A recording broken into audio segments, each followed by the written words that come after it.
রাজনৈতিক মতাদর্শের কারণে কোনো মানুষ যেন কোনো ধরনের হেনস্থার শিকার না হয়, সেটাও আমরা দেখতে চাই। আমরা আইনের শাসন ভালোভাবে প্রতিষ্ঠিত হোক বাংলাদেশের মাটিতে, এটাই আমরা সবাই আশা করি। একটি সুন্দর শুরু আমাদের হয়েছে বাংলাদেশে। এখন রাজনৈতিক দলগুলোর মধ্যে সুসম্পর্ক বিদ্যমান।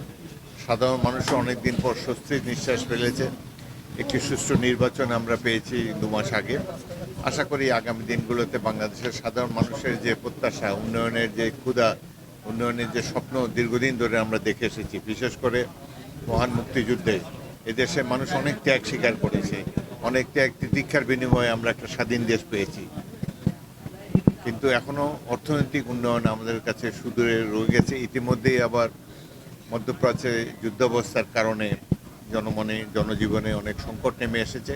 আশা করি শীঘ্রই এই সংকট কেটে যাবে এবং বাংলাদেশের মানুষ যে আশা ভরসা রেখে একটি দলকে ভোট দিয়েছে, আশা করি তাদের সেই উন্নয়নের স্বপ্ন পূর্ণ হবে অদূর ভবিষ্যতে। আমার জন্য অত্যন্ত আনন্দের বিষয়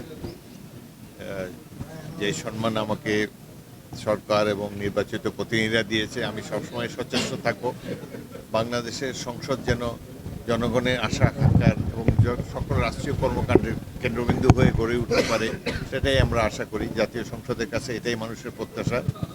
আমি চেষ্টা করব যাতে সরকারি দল এবং বিরোধী দল মিলে এই জুলাই সনদেরও বাস্তবায়ন করতে পারে, মানবাধিকার যাতে সুপ্রতিষ্ঠিত হয় এবং দেশ যাতে উন্নয়নের পথে এগিয়ে চলে, সে ব্যাপারে জাতীয় সংসদে যতটুকু করণীয় আমার পার্টটা আমি ঠিকভাবে পূরণ করার জন্য চেষ্টা করব।